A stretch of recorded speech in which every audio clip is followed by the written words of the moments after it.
Happy Monday, y'all. It is July the 20th. I hope you guys had a great weekend. I certainly needed it. I'm sure you did too. These are some of the headlines on bizarrebus.com. China struggles to explain handcuffed and blindfolded Muslim prisoners loaded onto train. These prisoners have been there for years. They're in Chinese re-education camps. National Guard officers grab protesters off streets, but they're not just random people. They're the National Guard. Trump had called them in because the governor of Oregon requested him to do so. And Trump may deploy National Guard to Chicago if the mayor doesn't get it under control. And black leaders call on the NYPD to bring back anti-crime unit after spike in shootings. Imagine that. And man saves coyote pup from drowning in river and then takes him on a rafting trip for 10 days. Sweet. All of these and more on the headlines page at bizarrebus.com. The Chinese ambassador struggles to explain shocking footage of handcuffed and blindfolded Muslim prisoners loaded onto train.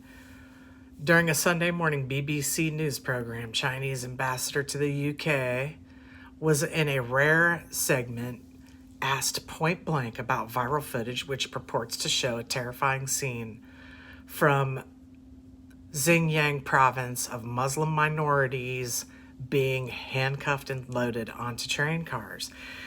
These are actually Turkish Muslim minorities that made a home there and have been rounded up and sent to re-education camps, much like in World War II for the Jews. I don't know that it's that bad for them. It's pretty bad, I can tell you that. From what I've read, they send in Chinese officers to mate with to copulate with the women to, DNA them out. So it's a whole thing. You can look that up. I'm not making it up. While footage which appears to have been secretly caught via drone appears to be a year old or more, it resurfaced in recent weeks, gaining millions of views and reigniting allegations of its Uighur, that's how you pronounce it, Uighur, people being mass shipped to communist re-education camps and sprawling detention centers. And you spell that Uighur. That's the name of the certain type of Muslim people that I'm just telling you what it says, so don't be freaking out on me here. During the tense times of the Andrew Marr Show segment, the ambassador described Xinjiang simply as the most beautiful place, but showing the shocking footage, which many observers said echoes Jews being masked and loaded into cattle cars like during the Holocaust and being taken to their deaths. I don't know that this is happening, but that's what is being said. Funny how the UN is nowhere to be found here, given this situation. These are war crimes, dude. Crimes against humanity. So this dude Marr pressed the Chinese ambassador, "Can I ask you why people are kneeling, blindfolded, and shaven, and being led to trains in modern China? What is going on there?" To which Liu replied, "I do not know where you get this videotape. Sometimes you have a transfer of prisoners in any country." And Liu then questioned the authenticity and location of the video. "I do not know. Where did you get this video clip?" And there is the video clip on the page I'm linking. Marr then said Western intelligence agencies and Australian experts have backed or verified the clip though this remains uncertain, to which the ambassador said, "The so-called Western intelligence keep making false accusations against China." He added, "They say 1 million Uighur has been persecuted. Do you know how many population Xinjiang has. 40 years ago, it was 4 or 5 million. It now has 11 million people. And addressing widespread, persistent accusations of ongoing ethno-religious cleansing of Chinese Muslims in the province, Liu said, "People say we have ethnic cleansing, but the population has doubled in 40 years. Ma promptly rebutted, according to your own local government statistics, the population growth under the Uighur jurisdictions in the area has fallen by 84% between 2015 and 2018. Liu responded, "That's not right. I gave you the official figure as a Chinese ambassador. This is a very authoritative figure." The two sparred over sanctions. If the UK goes that far to impose sanctions on any individuals in China, China will certainly make a resolute response to it. The Chinese ambassador said, "You have seen what happened between China and the United States. They sanctioned Chinese officials. We sanctioned their senators, their officials. I do not want to see this go that far between as it has between China and the U.S. I don't want to see that happen in China-UK relations," he added. And then this biting line, "I think the UK should have its own independent foreign policy rather than dance to the tune of the Americans like what happened in Hawaii." The decree to, meaning Beijing, the decree to which this video is, I think meaning Beijing. The degree to which this video is or can be verified by U.S. intelligence will be interesting. It could be invoked when potential further human rights-related sanctions are rolled out, given the escalating tit-for-tat between Beijing and the Trump administration. So, having read that to you, Xinjiang re-education camps is what you need to look up, and I have it linked next to the story so you can look it up yourself.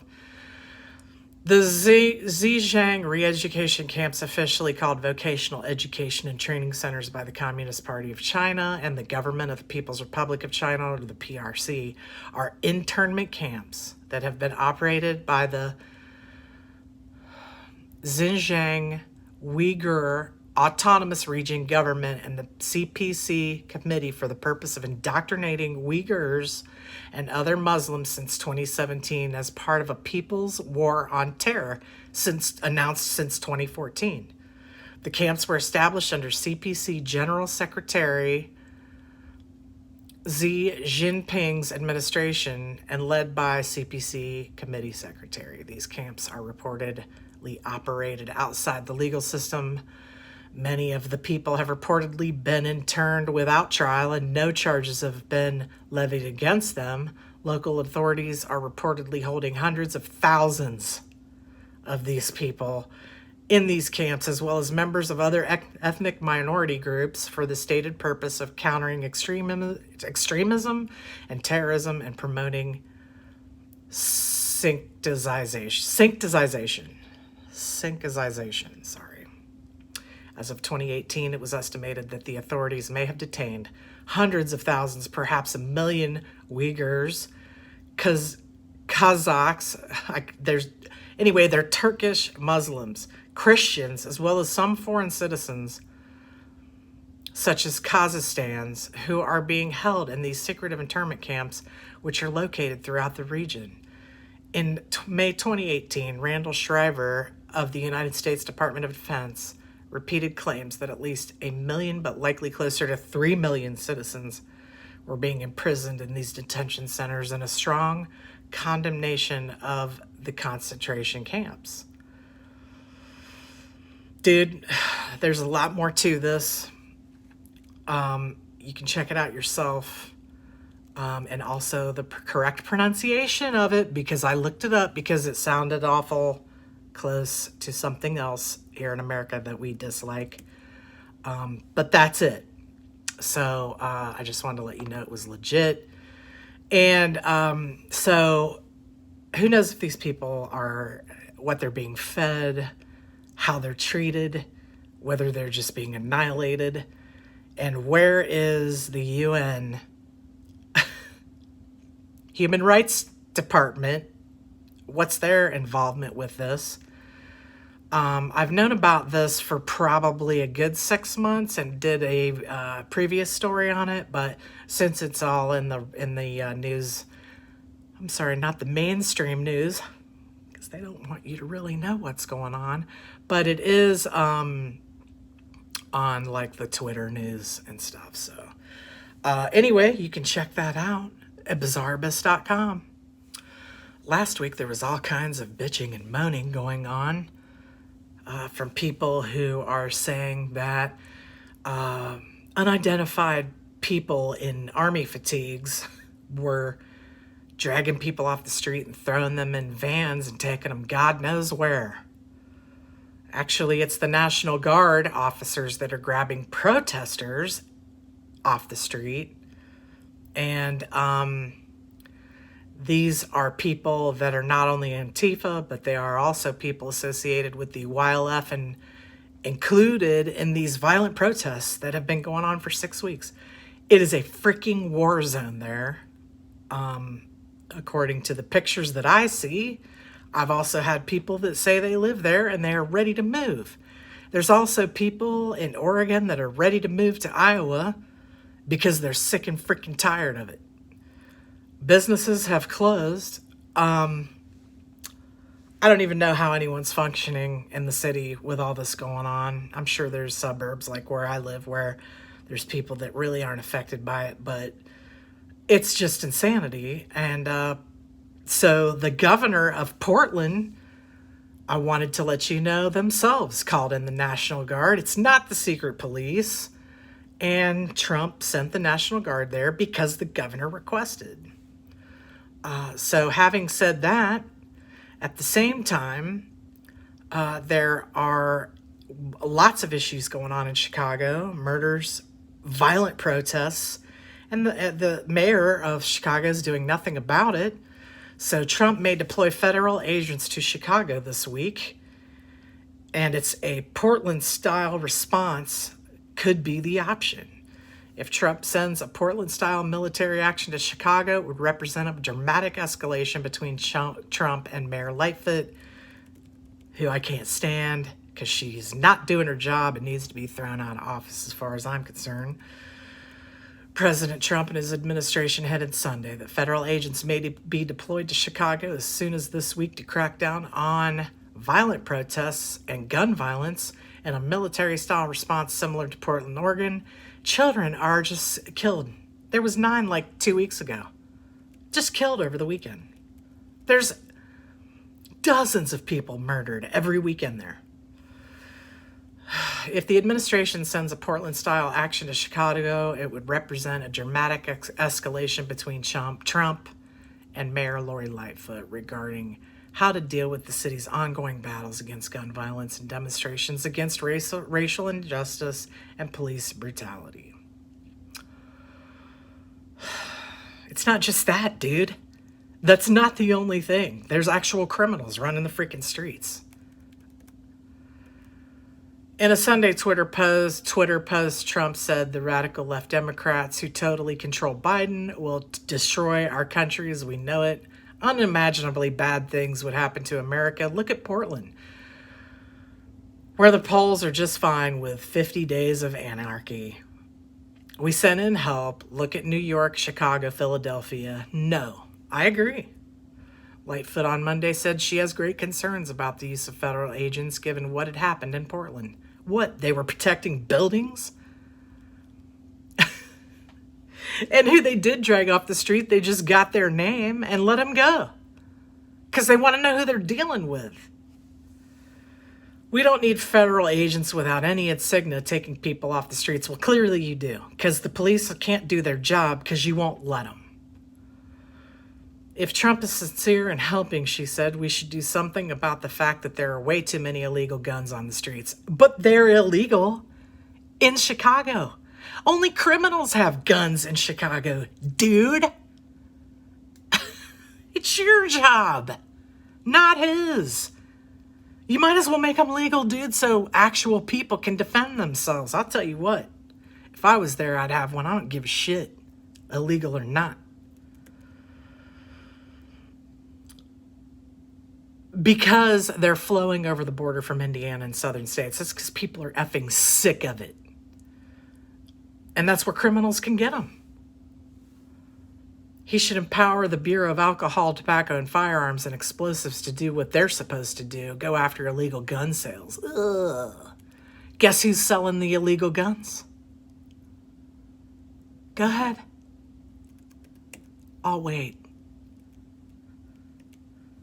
Oregon's Attorney General Ellen Rosenblum, in a federal lawsuit filed Friday protesting heavy-handed tactics by federal law enforcement agents, said they're carrying out law enforcement actions without wearing any identifying information. That's because they're freaking National Guard, dude.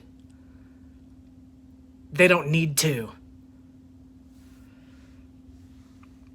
Moreover, they've been using unmarked vehicles to drive around downtown Portland, detain protesters, you mean rioters, and place them into the officers' unmarked vehicles, removing them from public without either arresting them or stating the basis for the arrest. They don't need to. It's the National Guard, dude. That's what you wanted because you let it go on too long. Chicago is one of several liberal Democratic-run cities targeted by Trump in coordination with his re-election campaign to reinforce his message that he is for law and order, while framing rival Joe Biden as soft on crime and anti-police. Well, they all are.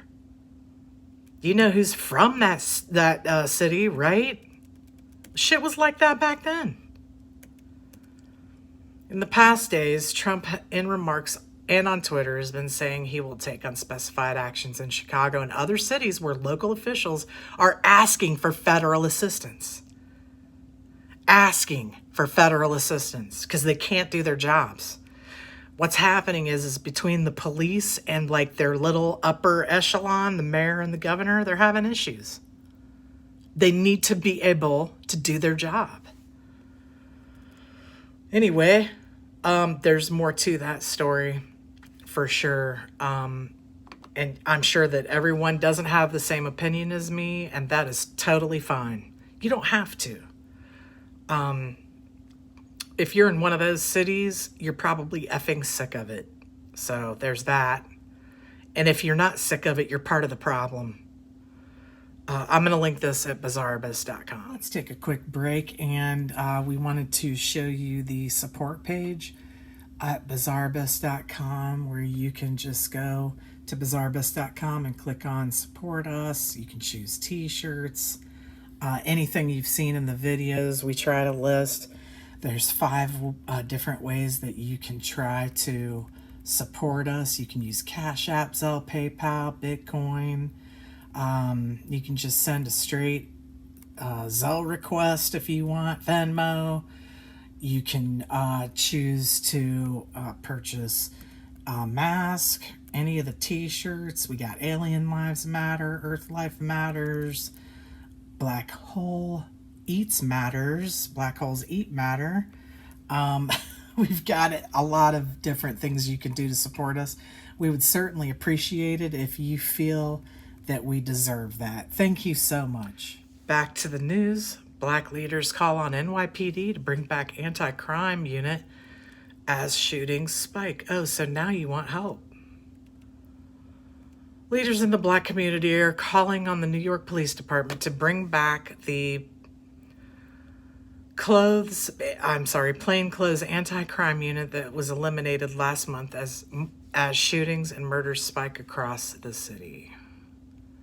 I get to close an ad. Nice.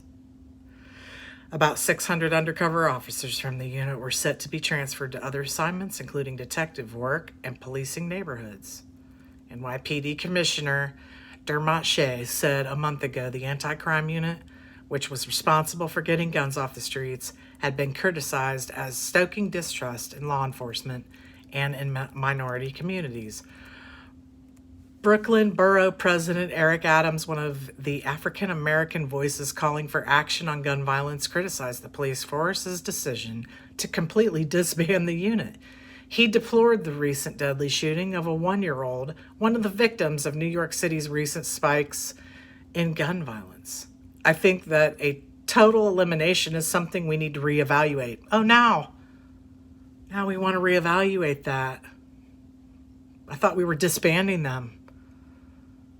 But, what happens to criminals then when you disband the police? They do what they do, dude. Right now, bad guys are saying if you don't see a blue and white, you can do whatever you want. Exactly. Tony Herbert, an activist in New York's black community, agreed and lamented the rise in violence, criticizing New York officials for their failure to address the situation. That's what you wanted. The guns keep going off, and now we have a 1-year-old, and the blood is on the hands of the mayor and the state legislature. No, it's on the protesters who freaking wanted it. That's who it's on. They were doing their job. The decision to disband the anti-crime unit was also panned by Police Benevolent Association President Pat Lynch, who warned that consequences would follow if city leaders refused to deal with increased gun violence. Anti-crime's mission was to protect New Yorkers by proactively preventing crime, especially gun violence. Shooting and murders are both climbing steadily upward, but our city leaders have decided that proactive policing isn't a priority anymore. They chose this strategy. They will have to reckon with the consequences. It looks like you all are. What don't you get about what's going on? You ask for them to back off, and then they do, and then you wonder why crime goes up. The city's murder rate for the month ending June 7th has more than doubled from the same period last year. And shooting victims have increased by 45%. Meanwhile, arrests for illegal gun possession have dropped dramatically, with only 29 people arrested during the week, and that ended July 5th, down from 70 during the same week last year, according to the NYPD data. In recent weeks, the NYPD has experienced a surge of over 400% in retirement applications from officers amid tensions with city officials and after the city's police budget was slashed by $1 billion. That's what happens, dude. What did you actually think was going to happen? When you're up there treating the police like shit and telling them that all they do is pick on black people. That's all they do. Which is absolute lies, and everybody freaking knows it. And now you want saved. Oh, y'all are lucky I'm not in a position to be in charge of anything. That's all I can say. In any event, I will link this at bizarrebus.com. Man saves a coyote pup from drowning in a river and then takes him rafting for 10 days. Puppers! Well, not really a puppers, it's a coyote, but still, man. Puppers. The man on a rafting trip in Saskatchewan saved a young coyote from drowning and ending up in nursing it back to health during a 10-day outdoor adventure. I can't stand it. All the feels. Justin was embarking on a multi-day rafting trip down the Red Deer and South Saskatchewan rivers when he heard a commotion. The Wildlife Rehabilitation Society of Saskatchewan wrote in an Instagram post. He said it sounded like a dogfight, so he parked his raft and hiked up to a higher elevation to investigate. However, he wasn't able to see anything, so he went back to his raft to go fishing. While he was fishing, he heard something in the water squeak. And that's when he saw some sort of animal swimming in the river. Its nose was barely above water. And the water was so dark and murky that Justin couldn't initially tell what kind of animal it was. Baby puppers. Wild puppers. Justin tried to reach for the animal, but ended up falling in the freezing cold water as well. Luckily, Justin was somehow able to locate the animal, a coyote pup, in the water and catch his raft before it floated away for good. Dude. Unfortunately, when Justin brought the animal back to his raft, the little coyote pup was unconscious and didn't seem to be breathing. The pup was lucky yet again, as Justin had experience with CPR and was able to do a modified Heimlich maneuver by pushing on its belly. After a few pushes, water squirted out of the coyote's nose and he was breathing again. Justin and his new friend were both soaked, so they ended up back on land again, where Justin made a fire and tried to warm up the little guy. Little pupper faces. As Justin was rafting and had limited service over the next 10 days or so, he kept the coyote with him and cared for him the entire time. The little pup would eat with Justin, cuddle in his jacket, and sleep in his backpack while they rafted down the river. Justin ended up naming the little guy Yip Yip and took really good care of him throughout the trip. Eventually, Justin was able to find a place where he could get service and call his wife for advice.